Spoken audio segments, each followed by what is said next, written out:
नमस्ते। आप सभी से अनुरोध है कि कृपया हमारी चैनल को सब्सक्राइब करें, वीडियो को लाइक करें और शेयर करें। और याद रखें, कल the Jaipur dialogues Deccan summit at Pune, और मैं भी आपको राम राम कर रहा हूँ पुणे से। जी हाँ, लेकिन हम पुणे में हैं तो क्या हुआ, हम दिल्ली पर पूरी निगाह रखते हैं। और दिल्ली में क्या हो रहा है, 3 बड़े एग्जिट पोल आ गए।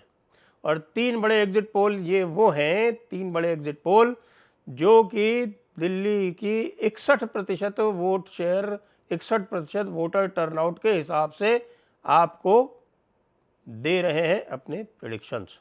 ये 3 कौन कौन से हैं? सी वोटर, टुडेज चाणक्य और हाँ जी, एक्सिस माई इंडिया यानी कि प्रदीप गुप्ता जी। तो प्रदीप गुप्ता जी ने अपना मॉडल अब चेंज कर लिया है, और मॉडल बिल्कुल मुझे लगता है सही चेंज किया। वो एक्सिस माई इंडिया पे अपने प्रेडिक्शन देते हैं और उसके बाद सारे लोग उनको बुलाते हैं, वो आधा आधा घंटा सबको देते हैं, और वो जो बात बता रहे हैं वो बड़ी ख़तरनाक है। तो यदि हम एनालाइज करें एक्सिस माई इंडिया का ही अगर, क्योंकि तीनों का लगभग एक समान सा ही है, और सारे के सारे जो है वो 50 का एवरेज दे रहे हैं भारतीय जनता पार्टी को, और 20 का एवरेज दे रहे हैं आम आदमी पार्टी को। तो भाई तो बहुत बुरा हुआ। सड़ जी का तो मामला पूरी तरह से धूल धूसरित हो गया, यानी धुआं धुआं हो गया। ये पता करना पड़ेगा कि धूल हुआ या धुआं हुआ, ये तो खैर बाद में पता चलेगा। अगर 20 से ऊपर है तो धूल हुआ, और अगर 20 से भी नीचे है तो धुआं हुआ। क्योंकि धूल तो फिर भी दिखाई पड़ जाती है, धुआं जो है ना वो थोड़ी देर बाद ऊपर चला जाता है, वो पता नहीं चलता उसका कहाँ चला गया। अब अगर इनके आंकड़ों को देखें तो 48% वोट शेयर बीजेपी का जो बता रहे हैं हमारे प्रदीप गुप्ता जी बता रहे हैं, और 49% सी वोटर बता रहे हैं, और इसी के आसपास टुडेज चाणक्य भी बता रहा है। तो ये अगर तीनों इस तरह की एक ही जैसे दे रहे हैं, ये बड़ा रेयर होता है कि ये 3 जो हैं ये तीनों एक ही जैसा प्रेडिक्शन दे, लेकिन दे रहे हैं। दूसरी बात यह है कि एक्सिस माई इंडिया ने जो डिटेल वर्किंग की है, वो सातों की सातों जो पार्लियामेंट्री सीट हैं वो सातों पार्लियामेंट्री सीट में उन्होंने वर्किंग की है, और उसमें से 2 में से उन्होंने बीजेपी को 8 में 10 में से 8 सीटें दी हैं, तो 3 में 10 में से 7 सीटें दी हैं। तो 7 3 21 और 16 37 तो यही हो गई। और एक में 3 में और 2 में 5 में और एक 4 में उन्होंने 7 और 3 दिए, और एक में उन्होंने 6 सीट दी है और 4 सीट दी है। यानी ये नॉर्थ ईस्ट वाले में कह रहे हैं कि साहब ये बेस्ट परफॉर्मेंस आम आदमी पार्टी की नॉर्थ ईस्ट में आने वाली है, जो मुझे डाउट है। और मुझे इसलिए भी डाउट है कि नॉर्थ ईस्ट में इस बार मामला कंसोलिडेशन बहुत तगड़ा हुआ है, और आम आदमी पार्टी मुस्तफ़ाबाद वाली सीट भी हारने जा रही है अकॉर्डिंग टू मी। क्यों हारने जा रही है? क्योंकि वहाँ तो ताहिर हुसैन दैत्य बन के खड़ा हुआ है, और मुस्तफ़ाबाद में हमारे बिष्ट साहब को हराना संभव नहीं है। तो मुझे यहाँ भी 7-3 दिखाई पड़ रहा है। तो 51 बल्कि जो रेंज दी है 45 और 55 में, और उसमें से जो 55 वाला जो मामला है वो ज़्यादा ठीक दिखाई पड़ रहा है। एक बात और है भाई, कि जो स्पेसिफिक सीट है उनकी भी घोषणा कर रहे हैं हमारे प्रदीप गुप्ता जी, और बता रहे हैं कि साहब की केजरीवाल अपनी सीट हार रहे हैं। सर जी अपनी सीट हार रहे हैं, मतलब धूल धूल नहीं, धुआं धुआं होने जा रहे हैं। और यही हाल जंगपुरा में हो रहा है, और यही हाल कालका जी में हो रहा है। तो जब 3 बड़े लोग अपने चुनाव हार रहे हैं तो आप देख लीजिए कि क्या स्थिति होगी। स्थिति यही होने वाली है जो शीला दीक्षित जी की हुई थी, जब शीला दीक्षित जी केजरीवाल से चुनाव हार गई थी 2013 में। तो कांग्रेस पार्टी जो थी वो 45 सीट से घट के सीधे 8 सीट पे आ गई थी।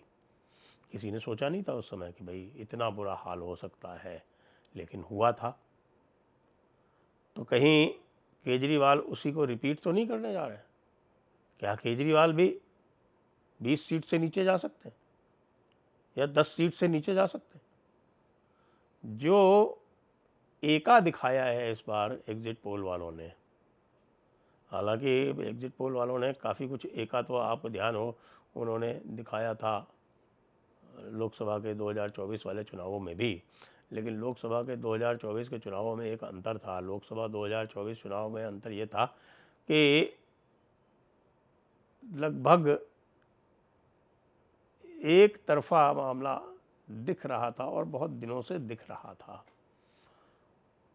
तो सामने कोई चैलेंजर था नहीं, कोई आप कहें कि एक पार्टी हो या पप्पू जी बहुत अच्छा कर रहे हो, इस तरह की बात नहीं थी। तो वो गलती हो गई, गलतियां जो हैं वो ओवर कॉन्फिडेंस की गलती और आरएसएस के साथ में नक्शेबाजी की गलती, ये सब हो गई। लेकिन इस बार तो भाई आरएसएस को तो पूरा एक एक जगह लगाया हुआ था, अंदर ही अंदर काम कर रहे थे। और यही नहीं, जो महाराष्ट्र वाली जो आरएसएस टीम थी उसको डिप्लॉय किया हुआ था इस बार दिल्ली में। और आप ये देखें कि आरंभ जब हुआ था तो आरंभ में आरएसएस जब काम आरंभ कर रही थी तो उस समय भारतीय जनता पार्टी बहुत अधिक आत्मविश्वास में नहीं थी, बल्कि उसको ये लग रहा था कि साहब हम अगर केजरीवाल की सीटें कम कर लें 10-15 तो ये बड़ा अचीवमेंट होगा।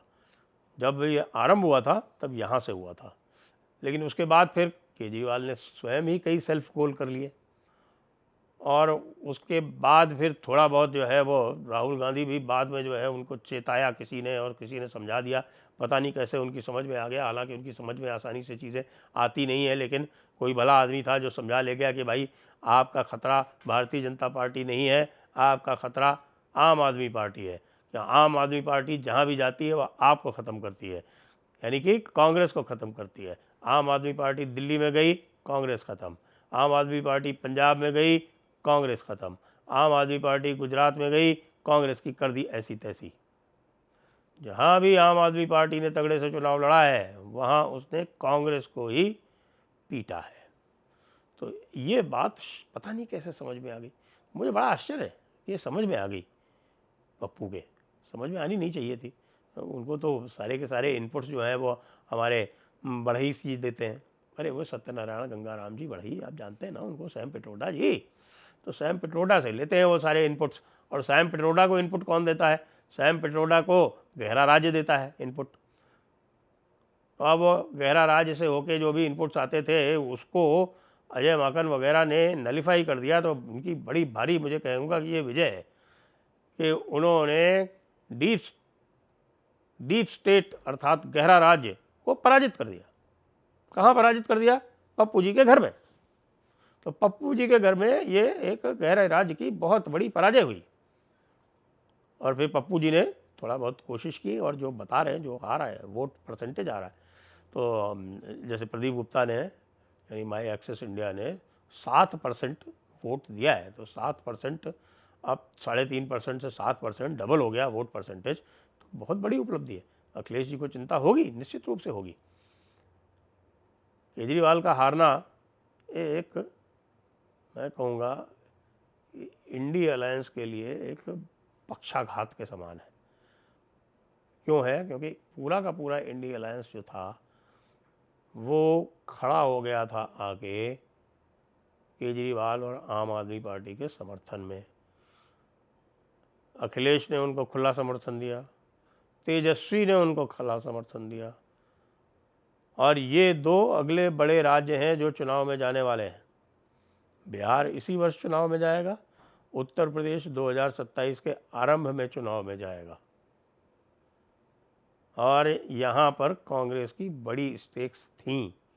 दोनों ही स्थानों पर कांग्रेस को बड़े बड़े अलायंस करने थे, बड़ी बड़ी सीटें लेनी थीं। वो सारा का सारा मामला जो है वो पड़ गया अब खटाई में।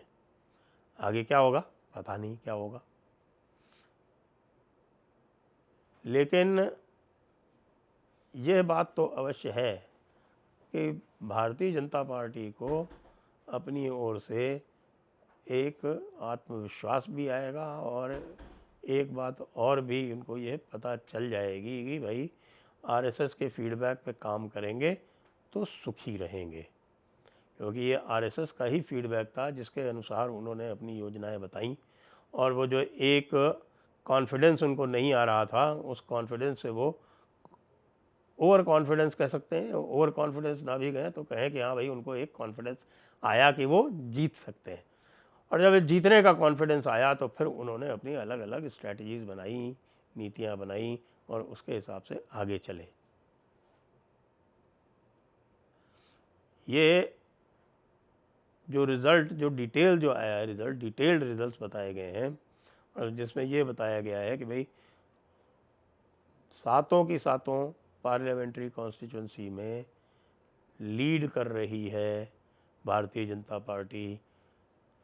कहीं भी उसकी सीटें कम नहीं आ रही हैं। सबसे कम जैसा मैंने बताया नॉर्थ ईस्ट में बताई 6 और 4, और उसके अलावा 4 स्थानों पर बताई 7 और 3, और 2 स्थानों पर बताई 8 और 2।